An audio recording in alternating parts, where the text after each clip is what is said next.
Tudo bem, meninos e meninas? Vamos gravar a terceira e última parte de hoje do estudo de O Livro dos Espíritos. Estamos retomando os estudos aí no ano de 2021, depois do descanso, das férias aí da virada do ano. Estamos começando o Livro dos Espíritos, inclusive. Livro primeiro, As Causas Primárias, capítulo 1, Deus. E agora estamos no item 3 já desse capítulo 1, que são os atributos da divindade. Estudamos a questão 10 e vamos para a questão 11.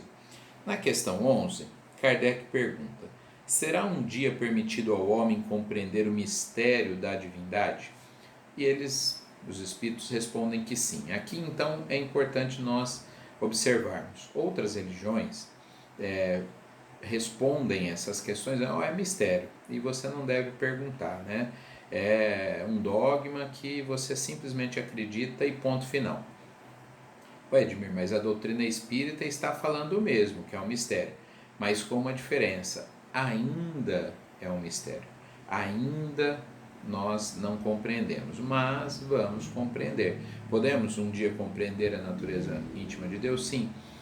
É mais ou menos como se uma criança de 6 anos, ainda na chamada pré-escola ali, chegar para alguém e falar assim: olha, eu quero saber como se constrói um foguete agora. E aí eles vão dizer: olha, ainda você não tem condição disso, mas se você estudar, você vai chegar um dia e vai ter condições de ajudar a construir um foguete. Então, é muito diferente dizer: olha, você não pode, nunca vai poder, você não... Não, você poderá, mas ainda você não tem maturidade para isso. Então é o que os espíritos nos dizem: ainda nós não compreendemos a natureza íntima de Deus, mas haverá um dia que compreenderemos. E quando será esse dia? Ele diz, os espíritos nos dizem o seguinte: quanto mais nós avançamos, mais os nossos sentidos vão se desenvolvendo, novos sentidos surgem e nós chegaremos mais próximo da compreensão de Deus. Quando a matéria ainda, enquanto a matéria ainda nos atrapalhar essas percepções, não teremos, claro, uma percepção muito apurada sobre a divindade. Questão 12. Se não podemos compreender a natureza íntima de Deus, podemos ter uma ideia de algumas de suas perfeições? Sim, aí os espíritos dizem, de algumas. No atual estágio, num planeta aí de provas e expiações, dada as inúmeras limitações que nós temos, nós conseguimos entender algumas, que pra gente é o máximo, assim, é o que dá, é até onde dá para chegar. Não conseguimos perceber mais além disso. E se nós compararmos uma tribo indígena ainda não aculturada, que vive no isolamento, no meio de uma floresta, ela não tem compreensão de eletricidade, de como funciona o avião, enfim, o celular, porque ela está ainda num outro estágio.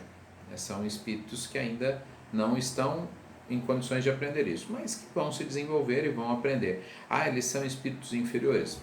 Não necessariamente espíritos maus, podem ser espíritos que não fazem nenhuma maldade, mas intelectualmente precisam se desenvolver mais. É fácil quando a gente olha para trás perceber essa comparação, mas quando a gente olha para frente é um pouco difícil, porque a gente não chegou lá ainda e não compreende.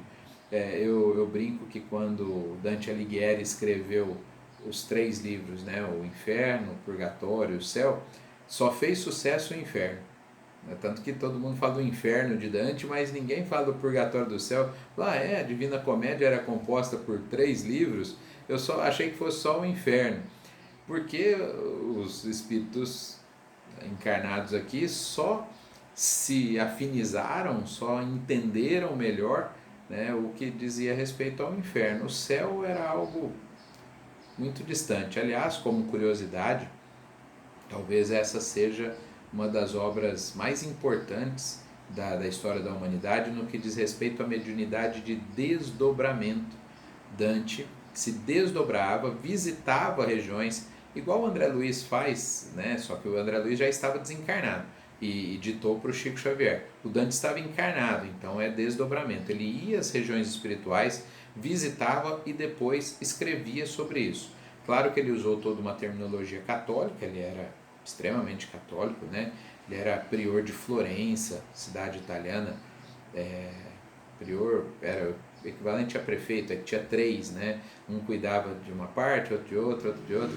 Então ele era uma pessoa importante, muito católico, e usou terminologia católica. O espiritismo, óbvio, nem existia naquele momento, no século XV. Mas Dante então descreve aquilo que era possível para a linguagem humana, do que era o inferno, do que era o purgatório, do que era o céu. O que ele estava descrevendo? Planos espirituais, né? Aqueles que era possível visualizar. Questão 13. Quando dizemos que Deus é eterno, infinito, imutável, imaterial, único, todo-poderoso, soberanamente justo e bom, não temos uma ideia completa de seus atributos? Os espíritos insistem. Do ponto de vista terreno, sim, mas isso é muito pouco. Então agora, no final dessa aula de hoje, nós vamos justamente falar desses atributos. Olha, Deus é eterno. Se ele significa que ele não teve começo nem terá fim, né? Porque se ele tivesse tido um começo, o que existia antes? Quem criou Deus, né? Então Deus é eterno, né? Esse é um dos atributos de Deus. Deus é imutável. Porque se ele tivesse sujeito a mudanças, as regras do universo também mudariam, né? Os planetas começariam a se chocar aí, porque Deus falou, acho que assim é melhor, tal. Então Deus é imutável, porque já é perfeito, então é imutável. Deus é imaterial. Então estudaremos ainda que no universo existem 3 elementos: Deus, Espírito e matéria. Deus criou o Espírito e a matéria. E ele é imaterial, não é? Deus não está sujeito. Se tivesse matéria, estaria sujeito inclusive às mudanças da matéria. Deus é imaterial. Deus é único. E aí tivemos a primeira revelação já trazida para o povo hebreu, Moisés, os 10 mandamentos, né? A ideia do Deus único. Um pouquinho antes de Moisés, no Egito tinha acontecido uma tentativa de monoteísmo, mas ela é praticamente desconsiderada porque foi rápida. Então, o povo que trouxe realmente a ideia do monoteísmo, do Deus único, foram os hebreus, né? E Moisés, o seu principal representante aí, no caso dessa mensagem ao povo hebreu. Deus é todo poderoso. Então, ele tem o poder supremo, não existe um outro ser com poder igual ou superior a ele. E aqui tem uma confusão, né? Irmãos de outras religiões falam, olha, existe milagre porque Deus é todo poderoso, ele pode tudo, se ele quiser ele faz. Então, mas aí tem esse se ele quiser, como se Deus fosse um ser humano que hoje eu quero, amanhã eu não quero. E não é assim, Deus é perfeito, as regras são perfeitas. Portanto, ele não precisa mudar, derrogar leis que já são perfeitas, não é? Então, sendo perfeito e todo-poderoso, tudo segue o seu curso. Os ditos milagres, na visão espírita, é o quê?